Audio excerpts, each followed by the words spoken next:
Hello friends, welcome to I exam B. I am Sushil Ragade, ex manager Reserve Bank of India. और ये ऐसा एक topic है, इसके ऊपर बहुत सारे स्टूडेंट्स को डाउट होता है और आपने यूट्यूब पे इसके बारे में बहुत कम वीडियो देखे होंगे। मैंने इसके बारे में एक वीडियो रिकॉर्ड किया था near about 3 years before in 2021। मैं उसका आपको थंबनेल दिखा दूंगा, वो भी आप वीडियो देखिए। और ये मेरा खुद का एक्सपीरियंस मैं यहाँ पे आपको शेयर करूंगा। आरबीआई में अगर आप देखेंगे तो 25 to 30 के आसपास डिपार्टमेंट है।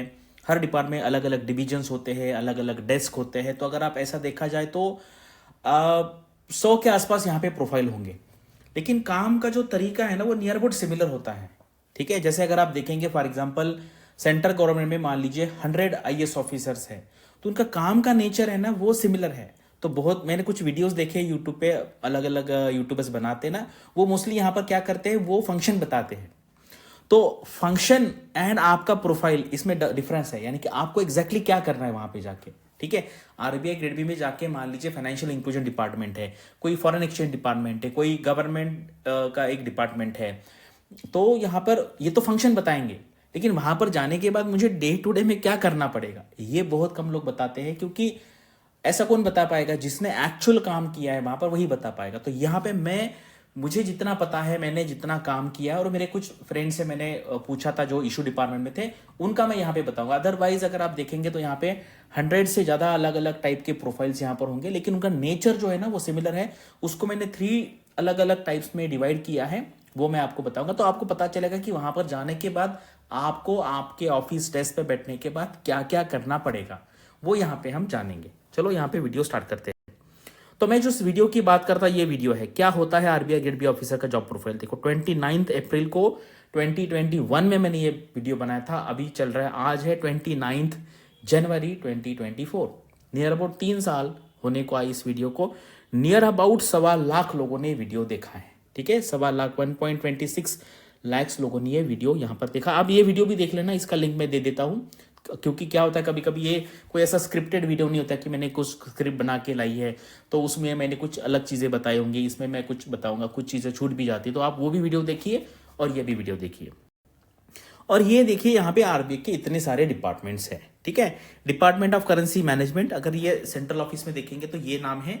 और अगर आप रीजनल ऑफिस में जाएंगे तो उसको इशू डिपार्टमेंट कहा जाता है। ठीक है, इशू डिपार्टमेंट यानी कि जहां पर पैसा आएगा, आपके करेंसी चेस्ट होते हैं, करेंसी जहां से करेंसी प्रिंट होती है, आपको पता है नासिक में होता है। उसके बाद आपका साउथ इंडिया में मैसूर में है, उसके बाद देवास में है और होशंगाबाद में है। तो मैंने 4 प्रिंटिंग प्रेस का आपको नाम बताया। आपको कमेंट सेक्शन में बताना है, इसमें से 2 आरबीआई की है और 2 सेंट्रल गवर्नमेंट की है। इनका भी रिक्रूटमेंट आता है, आपने देखा होगा, इनका भी वैकेंसी आता है और उनका नाम भी क्या है वो आपको कमेंट सेक्शन में लिखना है। 2 है आरबीआई की और 2 है सेंट्रल गवर्नमेंट की, उनका नाम क्या है और मैसूर में कौन है, आरबीआई का है या सेंट्रल गवर्नमेंट का है, वो आपको वहां पे लिखना है। ठीक है, तो मैंने इस डिपार्टमेंट में काम किया है, डिपार्टमेंट ऑफ सुपरविजन। उस टाइम पे उसको अलग नाम था, उसके बाद काफी रिस्ट्रक्चरिंग हुआ यहाँ पर। उस टाइम अर्बन बैंक डिपार्टमेंट, अलग अलग डिपार्टमेंट थे, वहां पे भी इंस्पेक्शन होता था। एक आरपीसीडी करके जो आरआरबीज है वहां पे जाके देखते थे। तो अभी क्या हुआ है यहाँ पर, क्या है उनका अभी रिस्ट्रक्चरिंग किया है और जितने सारे सुपरविजन टाइप के काम है उसको एक डिपार्टमेंट में कंसिडर किया। तो मेरा काम जो है वो इस डिपार्टमेंट से क्या कहते हैं, सिमिलरिटी है। तो मैं बताऊंगा कि मैं एक्चुअली आरबीआई में क्या करता था, उससे आपको पता चले। उसको कहते हैं job profile. Functions are different. Functions क्या क्या होता है, आरबीआई डिपार्टमेंट क्या काम करता है और आप वहां पे जाके exactly day to day level life में क्या करेंगे, ये अलग बात होती। तो भाई यहाँ पे आपको RBI grade B officers actual क्या करता है वो यहाँ पे मैं आपको बताऊंगा। ठीक है, और ऑलमोस्ट सिमिलर टाइप का काम है, सिर्फ नाम, डिपार्टमेंट का नाम अलग है, आपको जो काम करने का तरीका वो सेम है। ठीक है, डिपार्टमेंट का नाम डिफरेंट है, आपके पास डॉक्यूमेंट अलग आएंगे, लेकिन आप जिस टाइप का काम करेंगे वो काम सेम है। चलिए, तो यहां पर ना मैं आपको ये 3, मतलब मेरा अंडरस्टैंडिंग ये है कि हम इसको 3 फंक्शंस में, 3 टाइप के वर्क में डिवाइड करेंगे। एक होता है इशू डिपार्टमेंट का काम। ठीक है, ये थोड़ा सा अच्छा डिपार्टमेंट नहीं माना जाता, क्योंकि यहां पर आपको काफी सारा फिजिकल टाइप का वर्क होता है। जैसे आपको पता है क्या होता है, मुझे बताओ। जैसे पैसा प्रिंट होता है, मान लीजिए नासिक से पैसा प्रिंट हो गया, अभी वो पैसा आपको कहां पे देना है, कस्टमर तक देना है, यानी कि हमारे जो सिटीजन्स है, बैंक के कस्टमर से, उनके पास जाना पड़ेगा। तुम करेंसी चेस से तो नहीं दे सकते, वो प्रॉपर चैनल है। तो नासिक से, मान लीजिए नासिक से जो पैसा आएगा आरबीआई के ऑफिस में आएगा, सब समझिए जैसे मुंबई में आएगा या बेलापुर के ऑफिस में आएगा। ठीक है, बेलापुर में भी आपको पता है वहां पे भी रीजनल ऑफिस है, मुंबई में भी रीजनल ऑफिस है। तो पैसा यहां से यहां आया, उसके बाद आरबीआई में आने के बाद वहां से जाएगा करेंसी चेस्ट में जाएगा। करेंसी चेस्ट आपको पता है हर बैंक की करेंसी चेस्ट होती है जहां पे कैपेसिटी बड़ी होती है। फिर करेंसी चेस्ट से पैसा, ये करेंसी चेस्ट होती है, वहां पे ब्रांच भी होती है, करेंसी चेस्ट भी होती है। फिर वहां से पैसा जाएगा ब्रांच को, ठीक है, ब्रांच को, और ब्रांच वाले देंगे आपके कस्टमर को। ठीक है, कस्टमर को देंगे। तो इस तरीके से पैसा जाता है, यानी कि ये प्रेस है, यहां से आरबीआई, आरबीआई से करेंसी चेस्ट, करेंसी चेस्ट से ब्रांच, एंड ब्रांच से आपको जाएगा। तो ये जो सारा प्रोसेस है, जैसे मान लीजिए यहां से प्रेस से पैसा आरबीआई में आएगा, तो इसकी रिस्पॉन्सिबिलिटी किसी को तो होनी चाहिए, करेक्ट है। तो मान लीजिए नासिक से जो पैसा आएगा वो कैसे आएगा, ट्रेन से आ सकता है, करेक्ट, उसके बाद ट्रक से आ सकता है। तो ये सारा मैनेजमेंट करने के लिए इसकी रिस्पॉन्सिबिलिटी, मुझे याद है मेरे कुछ फ्रेंड्स थे, मॉर्निंग में आई थिंक अहमदाबाद में था मैं, तो मॉर्निंग में 4 बजे वहां पर रेलवे स्टेशन पे जाना पड़ा। ठीक है, वहां से फिर वो आपके पास पुलिस की गाड़ी रहेगी, ठीक है, पुलिस की गाड़ी रहेगी साथ में, क्योंकि पैसा ये गवर्नमेंट का पैसा है, तो पुलिस आएंगे वहां पर। फिर वहां से वो ट्रक आएगा, फिर ट्रक आरबीआई में आएगा, फिर वहां पे लोडिंग अनलोडिंग होगा, करेक्ट, लोडिंग अनलोडिंग में यानी कि पैसा अगर आपको बाहर भेजना है तो वहां से पैसा डाला जाएगा ट्रक में, वो ट्रक से उतारा जाएगा। फिर आप वहां पे चेक करोगे, एक पेपर आएगा, नासिक से पेपर आएगा कि इसमें 10,000 करोड़ रुपए है, 1000 के इतने नोट है, 2000 के इतने नोट है, अभी 1000 के बंद है, 2000 के इतने नोट है, 500 के है, 100 के है, ठीक है, 20 के है, 50 के है, 200 के है, ये सारा वहां पे बॉक्सेस में आएगा। और वहां पर कोई ना कोई चाहिए होता है ना, रिस्पॉन्सिबल पर्सन होना चाहिए ऑफिसर लेवल का, तो वो सारा वहां पे काउंट होगा। तो एक एक नोट काउंट नहीं होगा, पहले बॉक्सेस लेवल पे काउंट होगा कि कितने बॉक्सेस आए, 100 बॉक्सेस आए, फिर 100 बॉक्सेस उतारा जाएगा। आपको नहीं उतारना है, आपको साइड में खड़ा रखना है, वहां पर कुछ कॉन्ट्रैक्ट लेबर्स होते हैं, वो उतारे जाएंगे, फिर वहां पे वो ओपन किया जाएगा। तो आपको एक क्या कहते हैं उसको, जैसे आरबीआई में ना पैकेट है, पैकेट पर पता है, पैकेट, पैकेट यानी कि 100 नोट्स, ठीक है, 100 नोट्स, और ऐसे इंटू 10 होता है, ये हो जाता है 1000 नोट्स, उसको कहते हैं बंडल। ठीक है, कॉमन टर्म्स में कभी कभी हम जो पैकेट है ना उसको नॉर्मल टर्म्स में हम उसको बंडल कहते हैं, लेकिन बंडल होता है 1000 नोट का। ठीक है, यानी कि वो एक इस टाइप का एक रहेगा, आपको पता है इस टाइप का रहेगा, एंड इसमें इस तरीके से ये 10 बंडल होंगे। तो ये जो बंडल है आपको ये गिनना पड़ेगा, आप नहीं गिनेंगे, कभी कभी आप भी गिन सकते हैं, या आपके साथ कोई एएम होगा, कोई असिस्टेंट होगा, वो भी यहाँ पे गिन सकते। तो इस लेवल तक आपको यहाँ पे काउंटिंग करनी पड़ती है। तो मतलब कभी कभी आरबीआई में जो ऐसा कहा जाता है, आरबीआई में जो इशू डिपार्टमेंट में काम करता है उसको बस क्या आना चाहिए, 1 to 100 काउंटिंग उसको आनी चाहिए। ठीक है, 1 to 100, कभी कभी रैंडमली ना, जैसे इसमें कितने पैकेट है वो रैंडमली चेक किए जाते हैं कि 2-4 निकाल लिए सैंपल, रैंडम सैंपलिंग, और उसमें से वो गिन लिए। और ऐसे जो होता है वो फिर आप गिनेंगे ये कितना है, 1 है, 2 है, वो बॉक्सेस में आपको पता होगा, 50 है तो आप 50 गिन लेंगे। ठीक है, और अगर फिर बाद में जो असिस्टेंट लोग बैठते हैं जो एक्चुअल कैश में बैठेंगे, क्योंकि आरबीआई में काउंटर होता है, आरबीआई में भी काउंटर होता है, जहां पे भी आप पैसे, जैसे आप ये नोट्स, खराब नोट्स आए, चेंज किए, वो भी वहां पे काम होता है, लेकिन आपको वहां पे प्रोफाइल नहीं होता, वहां पे आरबीआई असिस्टेंट वहां पे बिठाए जाते हैं। तो इस टाइप का ये काम होता है, ये सारा रिकॉर्ड मैनेजमेंट है, कितना पैसा है, क्या है। तो यहाँ पे थोड़ा सा ना मैनुअल टाइप का काम होता है, और ये इसमें मतलब हम बोलेंगे उतना इंटेलेक्चुअल लेवल का यहाँ पे रिक्वायरमेंट नहीं होता है। लेकिन यहाँ पर आपको, आप क्या सीखेंगे, जो लोग हैं यहाँ पर, जो काम करने वाले लोग हैं, क्योंकि यहाँ पर ना कभी कभी ये लोग हड़ताल पे भी चले जाते हैं, तो ये आपको उनके साथ अच्छे से बात करना है। अदरवाइज आप झगड़ा करेंगे, बोलेंगे हम नहीं काम करेंगे, ट्रक आ गया मान लीजिए, वहां पे पैसा है और उन्होंने कहा हम नहीं उतारेंगे, तो फिर, तो इसलिए यहाँ पर आप इंटरपर्सनल स्किल्स यहाँ पर आप सीख सकते हैं। और इस डिपार्टमेंट ना सबको, मुझे लगता है पहले 2-3 पोस्ट में सबको यहाँ पे काम करना ही होता है, और ऐसा नहीं है। मुझे याद है एक मेरी स्टूडेंट थी लड़की, तो वो उसको यहाँ पे डिपार्टमेंट दिया था, तो थोड़ा मतलब कभी कभी होता है, हेक्टिक हो जाता है, लेकिन ऐसा नहीं है कि लड़कियों को यहाँ पे पोस्टिंग नहीं मिले, ऐसा बिल्कुल नहीं। और इसी डिपार्टमेंट में एक सीवीपीएस नाम का होता है, CVPS, CVPS, currency verification and processing, correct. तो ये एक टाइप का मशीन है, ठीक है, ये सोफिस्टिकेटेड होता है यहाँ पर। और यहाँ पर क्या होता है कि जैसे आपके पुराने जो नोट्स आते हैं ना, उसको कट किया जाता है, ठीक है, उसको शेडिंग एंड ब्रिकेटिंग कहते हैं। तो ये 24 घंटे चालू होता है। दिस डिपार्टमेंट, सीवीपीएस जो है वहां पर 24 आवर्स को चालू होता है, वहां पे शिफ्ट में काम होता है। अगर आपको यहाँ पर काम करने का मौका मिलता है तो आपको पर डे एक्स्ट्रा पैसा मिलता है, क्योंकि यहाँ पर ना टेम्परेचर कम होता है, थोड़ा सा वहां पर डस्ट भी होता है, तो मुझे याद है उस टाइम पे मतलब 7-8 साल पहले पर डे 3-1 हज़ार रुपये एक्स्ट्रा मिलते होंगे। आज के डेट में मुझे पता नहीं 4-5 हज़ार एक्स्ट्रा पर डे मिलते होंगे। ठीक है, तो ये काम है। यहाँ पे नाइट शिफ्ट भी होती है, तो मोस्टली मैंने देखा है कि यहाँ पे गर्ल्स को पोस्टिंग नहीं मिलती है, और जो अनमैरिड लोग हैं जिनको फैमिली रिस्पॉन्सिबिलिटी ज़्यादा नहीं है तो वो यहाँ पे नाइट शिफ्ट पे जाते हैं। तो बहुत लोगों को पता नहीं होगा ये कि आरबीआई में भी नाइट शिफ्ट होती है, तो ये उस टाइप का काम है। तो ये इशू डिपार्टमेंट देखो, अगर आप देखेंगे ना आरबीआई के जितने सारे एम्प्लॉयज हैं, मैक्सिमम लोग मुझे लगता है 35 to 40% लोग इस डिपार्टमेंट में होंगे, इशू डिपार्टमेंट। इसलिए मैंने एक अलग टाइप का इसको डिपार्टमेंट कहा है। मैंने इस पे काम नहीं किया, मेरे कुछ फ्रेंड्स थे, मैंने उनसे बात करके ये आपको बताया। फिर बाकी जितने सारे डिपार्टमेंट हैं उसमें हम 2 टाइप का डिवीजन करेंगे। एक है आपका ऑफिस जॉब और दूसरा है ऑन साइट इंस्पेक्शन जॉब। तो मैं इस यहाँ पे मैंने जितना टाइम मैं आरबीआई में था 3 साल, नियर अबाउट 80% टाइम मैंने इंस्पेक्शन वाला काम किया, ऑन साइट वाला, और बाकी ऑफिस टाइम वाला। तो ये सारे डिपार्टमेंट में आप जैसे एनबीएफसी डिपार्टमेंट ले लो, जहां जहां आपको बाहर जाके किसी का इंस्पेक्शन करना है, और बहुत बार लोग ऑडिट एंड इंस्पेक्शन में लोग कंफ्यूज करते हैं। ठीक है, लोग क्या बोलते हैं आरबीआई का ऑडिट आया है, आपने देखा होगा बहुत बार आरबीआई का ऑडिट आया है। ऑडिट कौन करता है? चार्टर्ड अकाउंटेंट करता है, सीएस करते हैं ऑडिट। जैसे मान लीजिए पंजाब नेशनल बैंक है, उनका एनुअल रिपोर्ट बन गया, final annual report, profit declare हो गया, एनपीए डिक्लेयर हो गया, सब कुछ वो किया। अभी वो रिपोर्ट किसने प्रिपेयर किया है? वो चार्टर्ड अकाउंटेंट ने किया। एक चार्टर्ड अकाउंटेंट हो सकता है छोटे लेवल पे बैंक में, या फिर एक बड़ी टीम हो सकती है।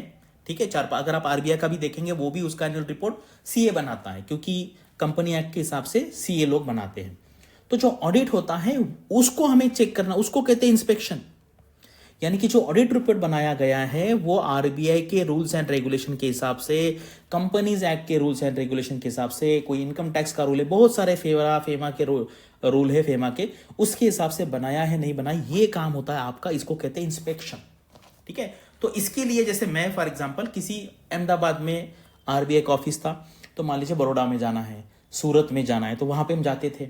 तो आप जब बाहर जाएंगे तो फिर आपका रहने का, खाने का, पीने का सारा इंतजाम वहां पे होता है।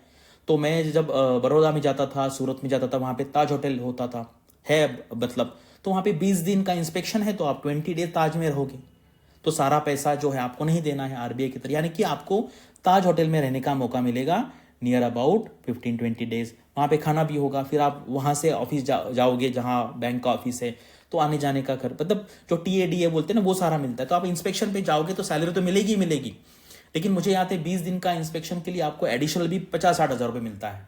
मतलब यही ट्रैवलिंग अलाउंस है, ये सारे अलाउंस जो है वो यहाँ पर आपको मिलेंगे। तो ये एक होता है, लेकिन यहाँ पे ये थोड़ा हर्शिप है, क्योंकि आपको फैमिली को छोड़ के जाना पड़ता है। तब उस टाइम था तो मेरी बेटी छोटी थी 1 साल की, तो फिर मैं उस टाइम उनको कैसे अकेले रखे, तो मैं भी उनको भी लेके जाता था होटल में, एक्स्ट्रा पैसे देके, फिर वो वहाँ पे रहते थे, फिर मैं सुबह जाता था इंस्पेक्शन करने, शाम को आने के बाद फिर वो हम साथ में रह सकते थे। तो ये थोड़ा सा यहाँ पे कभी कभी डिफिकल्टी होती है। ठीक है, तो इतना भी आसान नहीं, लेकिन एक्स्ट्रा पैसा आपको वहाँ पे मिलेगा, काफ़ी अलाउंसेस होते हैं। 5 स्टार होटल में रहने का बहुत सारे लोगों का ड्रीम रहता है कि हमें 5 स्टार होटल में रहना है। ठीक है, तो वहाँ पर जाने के बाद हमें क्या करना है? जैसे मैं जाता था आरबीआई में, बैंक है, तो अब जैसे बैंक को अगर आपको कैश चेक करना है तो बैंक ओपन होने से पहले आपको वहाँ पे जाना पड़ेगा। तो मान लीजिए बैंक ओपन होता है 9:30 बजे, तो हम वहाँ पे 8 बजे गए, फिर वहाँ से कॉल किया बैंक के सीईओ को, मैनेजर को कि सर मैं यहाँ पे आया हूँ आरबीआई से। फिर वो भागते भागते आएंगे, फिर बैंक ओपन करेंगे, फिर आप बैठेंगे, फिर वहाँ पे चाय पानी थोड़ा बहुत नाश्ता बिस्ता होगा, फिर आप बोलेंगे चलो अभी बाकी सब लोग आ गए, कैशियर और वो ब्रांच मैनेजर, तो चलो सबसे पहला काम है कैश ओपन करो। कैश ओपन करेंगे, वॉल्ट, फिर देखेंगे कल का बैलेंस क्या है। कल का बैलेंस है मान लीजिए 1,20,25,501 रुपीज़। तो हम कहेंगे ये कल का बैलेंस है, तो मुझे दिखाओ, है ना। मतलब 1 रुपये भी यहाँ पे होना चाहिए। अगर ये 1 रुपये नहीं होगा तो वो पैसे की बात नहीं है, लेकिन आपने अकाउंटिंग बराबर नहीं की ना, आपने कैलकुलेशन नहीं किया। अगर ये 1 रुपये के बेसिस पे भी आप उनको नोटिस दे सकते हो, बैंक के नोटिस में ला सकते हो कि यार देखो इन्होंने मतलब गलती की। मोस्टली नहीं होती थी, 100 में से मुझे लगता है 1-2 बार हुआ होगा। फिर आप ये सारा काउंट करोगे, फिर उनके पास चेक्स कितने हैं, फिर उसके बाद ड्राफ्ट्स कितने हैं, तो ये बहुत सारी चीज़ें वहाँ पर करेंगे। देखो मैं यही बोल रहा हूँ कि फ़ायदा ये है कि मैंने एक्चुअल काम के इसलिए मैं बता पा रहा हूँ, अदरवाइज आपको लोग ना क्या बताएंगे, फंक्शन बताएंगे डिपार्टमेंट का, वो नहीं है, ये एग्जैक्टली काम है।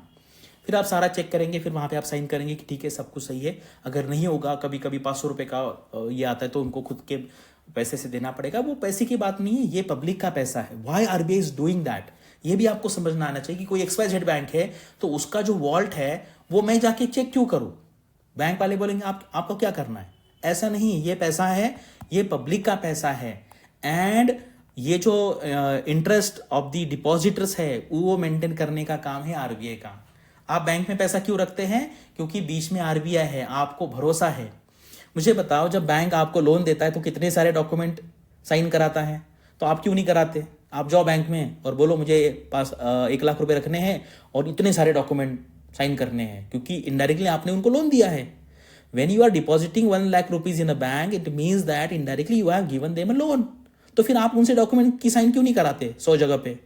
क्योंकि बीच में आरबीआई है, RBI has given a licence to them, और इसलिए हम जाएंगे, आरबीआई के ऑफिसर्स वहां पे जाके सारा इंस्पेक्शन करेंगे। तो ये होता है आरबीआई का काम, इसके वजह से बैंकिंग सिस्टम चालू है। अदरवाइज फिर जब प्रॉब्लम आता है आपको रन आ जाता है। रन यानी कि सारे लोग बैंक में भाग गए और फिर पैसे निकाले। मुझे याद है 2002 या 3 की बात है, ऐसा न्यूज़ आया था कि आईसीआईसीआई बैंक डूब गया। आप में से किसी को नहीं पता होगा ये इवेंट, मुझे याद है मैं इंजीनियरिंग में था उस टाइम पे। आईसीआईसीआई बैंक डूब गया। पूरे रात में 2 बजे पुणे के सारे एटीएम पे लाइन लगी है। मतलब रात को 2 बजे और इतनी ट्रैफिक जैम पूरे पुणे में। मैं उस टाइम पुणे में इंजीनियरिंग कर रहा था। तो सुबह सुबह 7 बजे आई थिंक उषा थोरा, श्यामला गोपीनाथ उस टाइम पे डेप्यूटी गवर्नर्स थी, उन्होंने प्रेस कॉन्फ्रेंस लिया अर्ली मॉर्निंग और बताया कि आरबीआई के वॉल्स आईसीआईसीआई बैंक के लिए खुले हैं, जितने चाहे पैसे लेके जाए। आईसीआईसीआई बैंक को जितने चाहे पैसे लगेंगे आरबीआई से लेके जाओ। तब लोगों को भरोसा आया, वो 2-3 दिन के बाद वो शांत हुआ। अदरवाइज आईसीआईसीआई बैंक डूबने वाला था। ठीक है, अभी भी मुझे बताओ, आपको पता lender of the last resort इसका मतलब क्या है? You have read so many times what is the meaning of lender of last resort. यानी कि जब बैंक डूबने लगता है तो आरबीआई आके उसको बचाता है। आईडीबीआई बैंक को क्या किया? आरबीआई ने बचाया। यस बैंक को क्या किया? आईडीबीआई ने बचाया, गवर्नमेंट ने बचाया। एसबीआई ने उनको पैसे दिए। क्यों दिए? आरबीआई ने कहा कि एसबीआई को कि इनको 50,000 करोड़ रुपीस दे दो। और उनपे जो अभी सीईओ बैठे हैं आईडीबीआई बैंक पे एंड यस बैंक पे, वो एसबीआई के डेप्यूटी मैनेजिंग डायरेक्टर्स है। इसके ऊपर मैंने वीडियो बनाया था। तो ये माइन्यूट डिटेल्स जब आपको पता चलेगी तब आपको पता चलेगा कि यार आरबीआई का जॉब कितना पावरफुल है। तो ये हो गया, ये आपने चेक किया वहां पर। उसके बाद फिर आप लॉकर देखेंगे, लॉकर में क्या क्या आप मतलब प्रिकॉशंस लेते हैं, आपने वैल्यूअर लिए कि नहीं लिए, कितना आप देते, ये सारा चेक करेंगे। उसके बाद आप लोन की फाइल्स देखेंगे। तो यहाँ पर आपका जो प्रीवियस एक्सपीरियंस है वो काम में आता है। मैंने बैंक में काम किया था असिस्टेंट मैनेजर, तो मुझे पता था बैंक का सिस्टम कैसा है। और मैंने सॉफ्टवेयर में भी काम किया था। तो वो आपको सिस्टम पे बिठाएंगे, आप बैठ जाएंगे सिस्टम पे, हम कहेंगे चलो ओपन करो। जैसे किसी के पास फिनेकल होगा, किसी के पास बैंक 24 होगा। तो ये आपको ऑपरेट करते आना चाहिए, क्योंकि आप सिस्टम पे बैठेंगे। फिर मुझे पता था ये कैसे करना है। तो फिर मैंने उनको कहा कि चलो ये अभी ये अकाउंट्स का अकाउंट ओपन करो, जहाँ पे आपके सारे अकाउंट्स का इन्फॉर्मेशन है। फिर आप डिसेंडिंग ऑर्डर से लगाएंगे, क्योंकि देखो बैंक के पास कितने अकाउंट होंगे, 10,000, 1 लाख भी हो सकते हैं। तो आपको उसका रैंडम सैम्पलिंग करना है। रैंडम सैम्पलिंग यानी कि एक तो है कि मान लीजिए बैंक के पास 1 लाख ये है बोरोवर्स है, ठीक है, यानी कि 1 लाख मान लीजिए लोगों ने वहां से लोन लिया हुआ है। तो यहां पे एक रूल होता है कि जैसे टॉप 100 है, टॉप 100 जो अकाउंट है वो आपको तो चेक करने ही करने हैं, टॉप 100। उसके बाद बीच में से भी आपको रैंडमली 200-300 चेक करने हैं।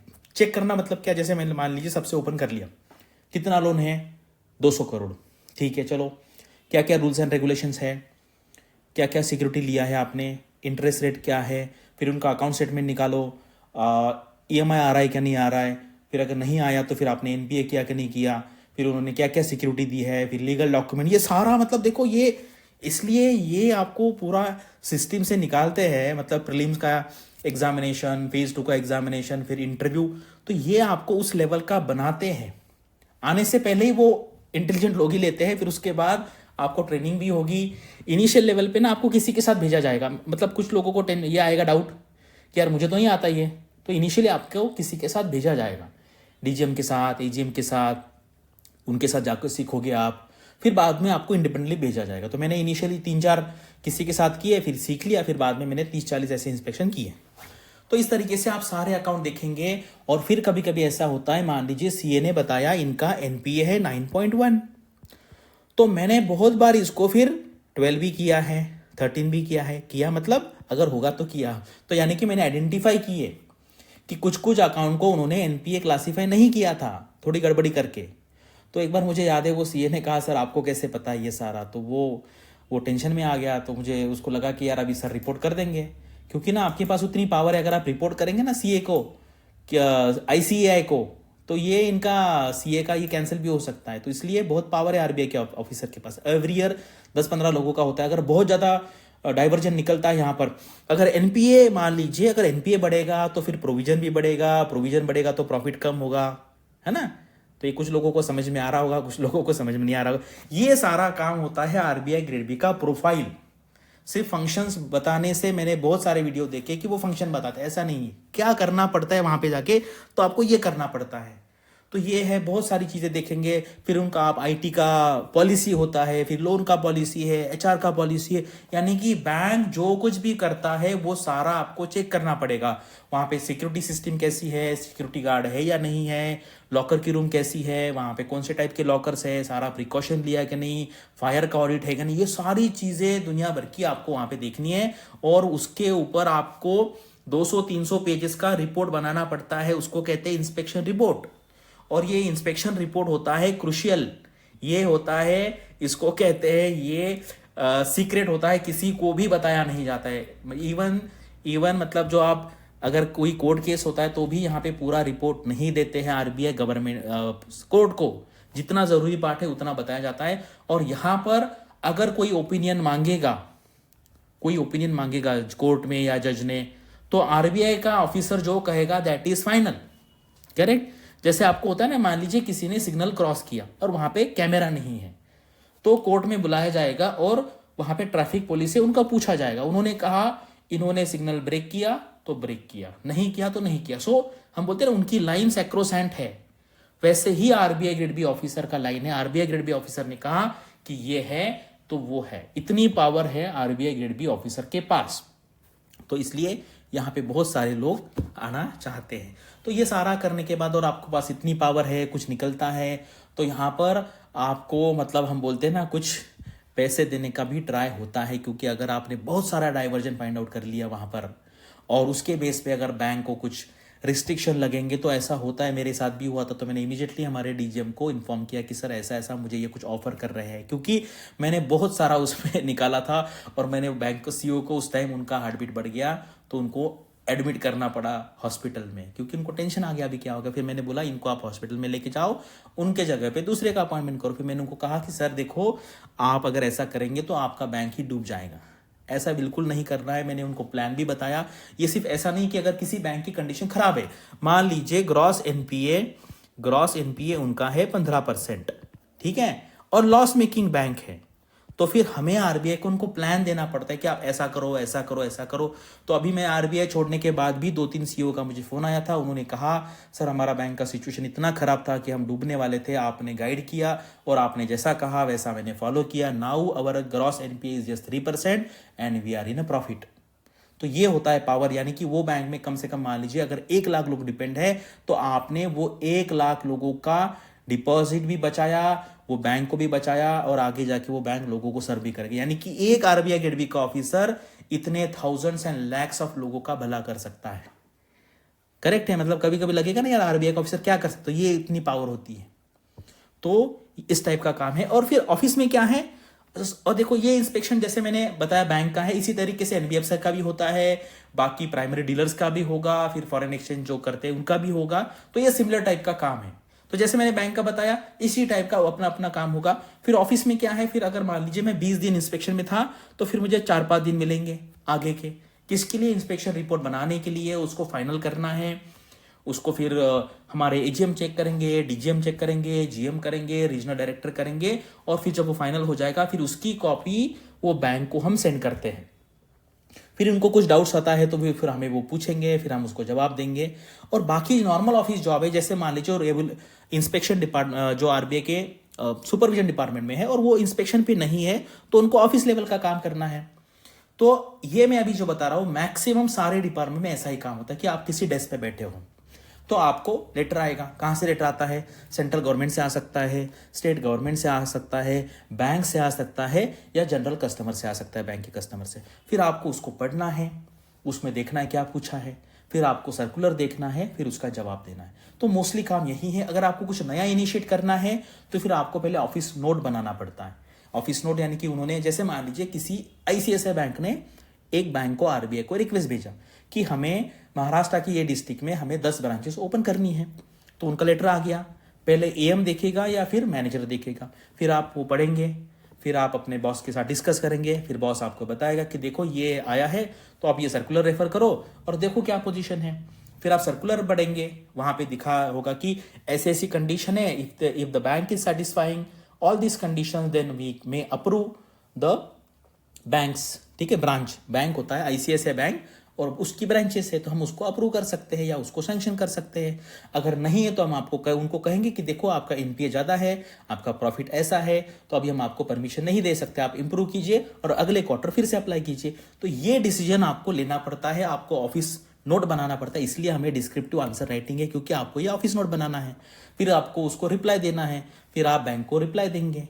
ठीक है, तो इस तरीके से ये आपका काम होता है। आप कोई भी डिपार्टमेंट में रहिए, मोस्टली आपका काम यही है। आप वहां पे बैठेंगे, आपके पास लेटर्स आएंगे, आप वो लेटर पढ़ेंगे, फिर अंडरस्टैंड करेंगे टॉपिक क्या है, फिर आरबीआई के अलग अलग सर्कुलर देखेंगे, उसके बेसिस पे नोट मेक करेंगे, फिर आप सजेस्ट करेंगे यस करना है, नो करना है, कुछ एडिशनल इंफॉर्मेशन मांगनी है। आप अकेले नहीं होते हैं, जनरली लेटर का जो आंसर जाता है वो आपके बॉस करते हैं। अगर आप मैनेजर है और आपके डिपार्टमेंट का बॉस जनरली एक लेवल ऊपर होता है, एक लेवल छोड़ के, जैसे मान लीजिए आप मैनेजर है तो आपके बॉस रहेंगे एजीएम और आपके एचओडी रहेंगे वो डीजीएम। तो डीजीएम के नाम से वो लेटर जाता है, तो फाइनल अप्रूव जो होता है वो डीजीएम सर करते हैं, लेकिन ये सारा जो काम है वो आप करेंगे। ठीक है, तो ये इस तरीके से ये आरबीआई में काम होता है। सारे डिपार्टमेंट में ऐसा ही काम है। तो मोस्टली अगर कहेंगे, मतलब कुछ लोग निगेटिव इसको कहते हैं कि RBI is a highly paid clerical job. Clerical यानी कि डेस्क पे, लेकिन यहाँ पे इतना भी मतलब उसको लो लेवल का नहीं कह सकते, क्योंकि दिमाग लगाना पड़ता है। ऐसा नहीं है, आपको सर्कुलर पढ़ना है, सर्कुलर को अंडरस्टैंड करना है, आपकी इंग्लिश भी अच्छी होनी चाहिए, तो ये थोड़ा हाई लेवल का है, लेकिन डेस्क जॉब है। तो आरबीआई भी near about 70 to 80% desk job होंगे, 30% ऑन साइट वाले जॉब है, जैसे ऑन साइट वाले पे हम जाते हैं, इस तरीके से है। तो ये होता है आरबीआई ग्रेड बी का प्रोफाइल। इतने डिटेल में मुझे गारंटी है किसी ने नहीं बताया होगा, क्योंकि बताने के लिए वो पहली रिक्वायरमेंट है कि आपको वहां पे जाके काम करना पड़ेगा। अभी जैसे एक एनफोर्समेंट डिपार्टमेंट, मेरे टाइम पे वो डिपार्टमेंट नहीं था, तो मेरे टाइम पे कैसे था कि ये इंस्पेक्शन के साथ अगर कुछ प्रॉब्लम होता है तो हम ही उसमें ना पेनल्टी लगाते थे। मैं ही सजेस्ट करता था कि सर इतनी पेनल्टी है, ये रूल्स है, फिर हमारे डीजीएम रहेंगे, फिर जो रीजनल डायरेक्टर वो उसको अप्रूव करके बोलते कि 10 लाख का फाइन, 5 लाख का फाइन। अभी ऐसा नहीं है, अभी क्या है हम सजेस्ट करके फिर आरबीआई में एनफोर्समेंट डिपार्टमेंट वो सारी जो पेनल्टीज फाइन वो लगाते हैं। मेरे टाइम पे वो डिपार्टमेंट नहीं था, तो इस टाइप का काम होता है। और मोस्टली जो सेंट्रल ऑफिस में काम करते हैं वहां पे ऑफिस लेवल का काम होगा, पॉलिसी इंप्लीमेंटेशन है, कुछ डॉक्यूमेंट है, क्या क्या करना है, तो मोस्टली वहां पर जो है ज्यादा बाहर जाने का काम नहीं रहेगा। ऑफिस में रह के आपको लेटर ड्राफ्ट करना, ऑफिस नोट बनाना, यानी काफी हाई लेवल का, इंटेलेक्चुअल लेवल का यहाँ पे काम होता है। और सेंट्रल ऑफिस में आप रहेंगे तो वहां पे आपको मौका मिल सकता है कि आप जो सीजीएम है इंचार्ज डिपार्टमेंट के, या एग्जीक्यूटिव डायरेक्टर है, या आपके डिप्टी गवर्नर है, कभी कभी गवर्नर से भी मिलने का यहाँ पे मौका मिल सकता है। तो इस टाइप का आरबीआई का काम होता है। जब आप इंस्पेक्शन पे जाएंगे तो आपको पावर दिखाई देगी, मैंने काफ़ी बार किया है, मतलब इंस्पेक्शन, तो मुझे वो जो पावर है वो फील होती है कि आपके हाथ में कितना पावर है। मतलब आप किसी बैंक का ब्रांचेस का एक्सपांशन रोक सकते हैं, या उसके इंस्पेक्शन रिपोर्ट में अगर गलती है तो निकाल सकते हैं। ऐसा नहीं कि अननेसेसरी हम उनको तकलीफ दे, ऐसा नहीं, लेकिन आपके पास उतना पावर है। तो ट्रेनिंग भी होगी आपको, अंदर जाने के बाद इतना भी आसान नहीं कि यार बहुत आराम से गए, ऐसा नहीं है, क्योंकि आपके लेटर के बेस पे मतलब आगे जाके बैंक पे फंक्शनिंग पे फर्क पड़ सकता है, यानी कि आपके कस्टमर्स में भी यहाँ पर फर्क पड़ सकता है। तो ये है, ये हमारे रिजल्ट्स हैं। और अगर आप देखेंगे, जैसे मैंने अभी जो रीजनल डायरेक्टर है हमारे doctor Sharma sir regional director रह चुके हैं, डॉक्टर सीपी जोशी यहाँ पर एजीएम रह चुके हैं। और सर जैसे आप आरआरबी में कुछ लोग होंगे ना काम कर रहे होंगे, तो सीपी सर उस टाइम पे 2 आरआरबी के बोर्ड ऑफ डायरेक्टर्स थे। सोचिए आप, सर बोर्ड मेंबर थे उस टाइम पे, जब वो आई थिंक जस्ट एजीएम बने थे उस टाइम पे बोर्ड मेंबर थे सर, 2 आरआरबी पे बोर्ड मेंबर थे। ये भी होता है वहां पर, मैंने भी कहा यहाँ पे काम किया है। यहाँ पे इमैनुअल सर भी थे, पहले नाबार्ड में भी थे, आरबीआई में भी थे। तो ये नाबार्ड का भी इंटरव्यू चल रहा है, वहां पे आप यहाँ पे कॉन्टेक्ट कर सकते हैं। और ये मैंने फेज 1 का जीए का एनालिसिस किया है, अभी 1-2 दिन में आपको अगले पेपर का भी एनालिसिस मिल जाएगा। और अभी हमारा एक नया बैच अभी कुछ वीक्स पहले स्टार्ट हुआ है, और अभी इंट्रो बैच है ऐसे स्टूडेंट्स के लिए जिन्होंने थोड़ा सा लेट ज्वाइन किया है। अगर आप भी ज्वाइन करना चाहते तो यहाँ पर ये ऐसा क्लास है जिसमें आपके जो सारे डाउट्स है उसका मैं यहाँ पे आंसर दूंगा, आपकी सारी क्वेरी यहाँ पे मैं क्लियर करूंगा। तो इस तरीके से मुझे जितना पता है, मैंने जितना काम किया है आरबीआई में, तो मैंने एक आपको ब्रॉड आउटलाइन यहाँ पे दी है। वैसे आरबीआई में 100 टाइप के डिफरेंट डिफरेंट प्रोफाइल्स हैं। अगर यहाँ पे क्या है ना, जो आरबीआई में है वो आरबीआई के फंक्शन पे यहाँ पे कमेंट नहीं करेगा, इसलिए आपने इतने डिटेल में वीडियो देखे नहीं होंगे और कोई बना भी नहीं सकता, क्योंकि कुछ आरबीआई के अभी है एग्जिस्टिंग ऑफिसर, वो जनरल वीडियो बना रहे हैं कैसे प्रिपरेशन करना है क्या ऐसे, लेकिन वो एग्जैक्टली वो काम का क्या करते वो नहीं बता सकते वहां पर, क्योंकि कुछ रिस्ट्रिक्शन वहां पर होती है। तो मैं अगले टाइम सीपी सर को भी कहूंगा कि आप इस टाइप का वीडियो बनाइए, डॉक्टर शर्मा सर को बोलूंगा, क्योंकि उन्होंने तो ग्रेड बी से लेके तो रीजनल डायरेक्टर लेवल तक, ग्रेड एफ तक उन्होंने काम किया है, तो वो भी यहाँ पे काफ़ी अच्छा आपको यहाँ पे व्यू दे सकते हैं। तो आपको वीडियो कैसे लगा कमेंट सेक्शन में बताइए। Thanks for watching this video and all the best for your studies and upcoming examinations.